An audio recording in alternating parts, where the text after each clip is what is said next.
नमस्कार, केवी न्यूज में आपका स्वागत है।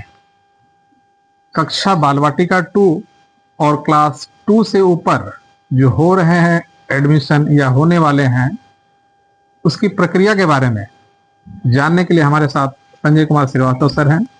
अगर आप इस चैनल में पहली बार आए हैं तो इसे अवश्य सब्सक्राइब कर लें, ताकि केंद्रीय विद्यालय संगठन की तरफ से एडमिशन संबंधित या किसी और गतिविधियों के बारे में कोई भी सूचना आती है तो आपको इस चैनल के माध्यम से बताया जाता है। तो वीडियो की हम शुरुआत करते हैं। सबसे पहले श्रीवास्तव सर ये बताइए हमारे अभिभावकों को कि जो बाल वाटिका 2 और क्लास 2 से ऊपर के जो एडमिशन होंगे उसकी प्रक्रिया क्या है। देखिए, केंद्रीय विद्यालय में बाल वाटिका 1 और बाल वाटिका 3 जी, इन दोनों का रजिस्ट्रेशन तो ऑनलाइन हो रहा है, चालू भी है। 21 तक उसका लास्ट डेट है जी। लेकिन बहुत सारे गार्जियन जो बाल वाटिका 2 में नामांकन कराना चाहते हैं जी, या फिर क्लास 2 ऑनवर्ड जी, मतलब 2, 3, 4, 5 जी, उनके लिए है कि ये जो केंद्रीय विद्यालय में नामांकन है ये ऑफलाइन मोड में होगा। जी, मतलब कि बाल वाटिका 2 में नामांकन के लिए इच्छुक जो अभिभावक हैं जी, वो विद्यालय के वेबसाइट या विद्यालय में विजिट करके जहाँ पर बाल वाटिका 2 है जी। वहां से जानकारी या फॉर्म प्राप्त कर सकते हैं। उसी तरह जो कक्षा 2, 3, 4 से लेकर 9 तक जी, नामांकन चाहते हैं उनको भी ऑफलाइन मोड में ही ये नामांकन होगा। और चूंकि यूनिवर्स सारे विद्यालय के लिए नोटिस नहीं होता है कि क्योंकि जहां पर जिस विद्यालय में ये क्लास में वैकेंसी रहेगी जी, उसी विद्यालय में इसका फॉर्म मिलेगा। जी, तो आप 2 अप्रैल से 11 अप्रैल जी, उसका जो टाइमिंग है, शेड्यूल है फॉर्म जारी करने का, जारी करना और जमा भी करना। जी, उसी के अंदर में। हाँ, जारी करना और जमा करना जी। का जो डेट है वो 2 अप्रैल से लेकर 11 अप्रैल मतलब तक ये उन्हीं विद्यालयों में जहां पे वैकेंसी जहाँ पर वैकेंसी है। इसलिए पेरेंट को चाहिए जी। कि अगर आप कक्षा 2 से लेकर 9 तक या फिर बाल वाटिका 2 में नामांकन के लिए इच्छुक हैं जी, तो पहले आप विद्यालय के वेबसाइट या उस विद्यालय में विजिट करके हाँ फिजिकली विजिट होकर पता करें वैकेंसी कि वहाँ वैकेंसी है या नहीं। जी। अगर वैकेंसी रहेगा तो विद्यालय आपको ऑनलाइन फॉर्म ऑफलाइन देगा, जिसको भरकर आपको 11 अप्रैल से पहले जमा करना होगा। यानी वैसे अभिभावक जो अपने बच्चे का नामांकन 2, 3, 4 कक्षा में करवाना चाहते हैं, जिस केंद्रीय विद्यालय में वैकेंसी रहेगी और इसकी सूचना आप विद्यालय जाकर या विद्यालय के वेबसाइट दोनों से आप प्राप्त कर सकते हैं कि वहां वैकेंसी है या नहीं। क्योंकि केंद्रीय विद्यालय संगठन जो डेट जारी करती है वो पूरे भारत के जितने केंद्रीय विद्यालय सभी के एक साथ डेट जारी करती है। इसलिए सर ने बताया कि 2 से 11 अप्रैल तक के बीच जिन विद्यालयों में वैकेंसी रहेगी वहां ऑफलाइन फॉर्म मिलेगा और उसी के दौरान आपको भरकर जमा भी करना है।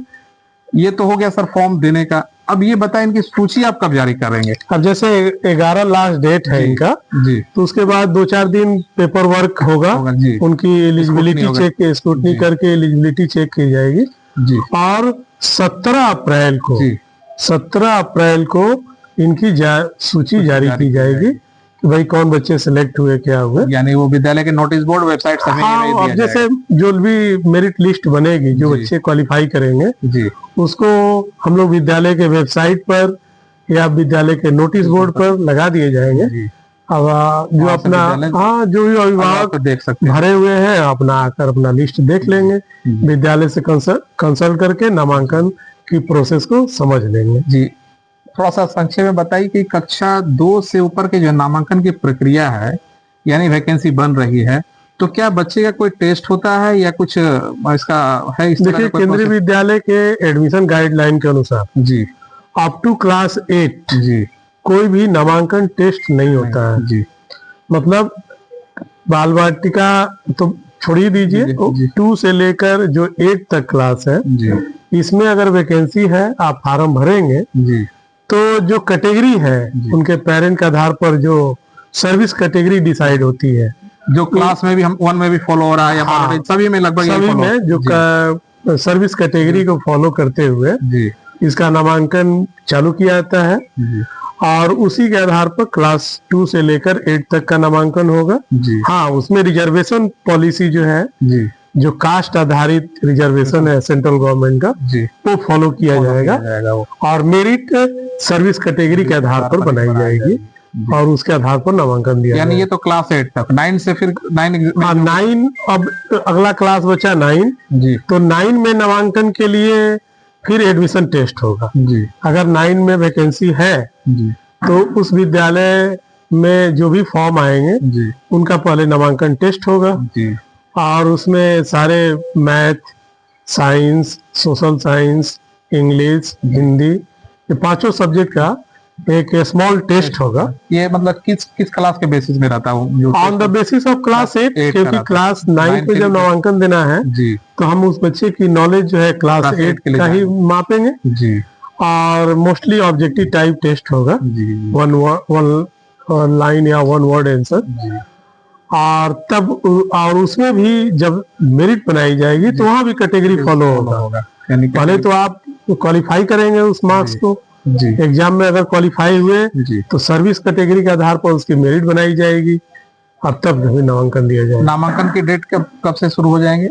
जैसे मैंने बताया आपको कि 17 तारीख को उनकी सूची जारी की हो जाएगी, तो अगले दिन यानी 18 तारीख से उनका नामांकन चालू हो जाएगा जी और 18 से 24 के बीच में उनकी नामांकन कर दी जाएगी, जी जी ताकि मतलब 1 अप्रैल से उनकी क्लास सुचारू रूप से चलाया जा सके। जी यही तो है। बहुत सारे अभिभावक आते हैं विद्यालय में, डॉक्यूमेंट को लेकर सवाल करते हैं कि सर इन क्लासों में कौन कौन से डॉक्यूमेंट लगेंगे?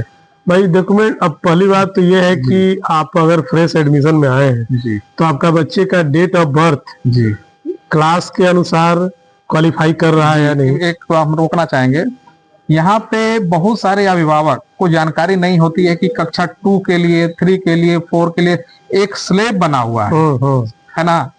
तो संक्षेप में थोड़ा बता पाएंगे सर? हाँ, जैसे कि क्लास 1 में आप जानते हैं कि 6 साल से छोटा नहीं और 8 साल से बड़ा नहीं है, मैंने 6 to 8 का बच्चा चाहिए। 2 में 7 to 9 चाहिए, जी 3 में 8 to 10 चाहिए, 4 में बढ़ाते जाइए, 8 के बाद 9 to 11 चाहिए। हमारे स्क्रीन में भी आप देख पा रहे होंगे, क्योंकि एनईपी जब से लागू हुआ है उसमें जो क्लास 1 के जो पहले एडमिशन हुआ करते थे वो 5 से 7 वर्ष हुआ करता था। उसके अनुसार आप क्लास 5 और 4 में देख पा रहे हो कि सिमिलर एज है दोनों का, 4-5 का 4-5 में हाँ, सिमिलर सिमिलर है। और उसी अकॉर्डिंग जो है वो क्लास हमारा 9 तक आप स्क्रीन में देख पा रहे होंगे कि जो स्लेब बना हुआ है उसी के आधार पर, यानी बच्चे का जो उम्र है निर्धारित होता है क्लास उसी के आधार पर। जो बच्चे का हाँ उम्र रहेगा जी 1/4/2025 को, जी उसी के आधार पर वो क्लास क्वालिफाई करेगा कि भाई वो बच्चा किस क्लास के लिए एलिजिबल है जी और उसी अनुसार अभिभावक महोदय फॉर्म भरेंगे जी। अपने बच्चे का। इसमें थोड़ा सा कागज के बारे में बता दें। कागज जैसे हम लोग ने बताया जी कि उनकी सर्विस कैटेगरी ध्यान में रखी जाएगी, जी उनका सोशल कैटेगरी माने कास्ट ध्यान में रखा जाएगा।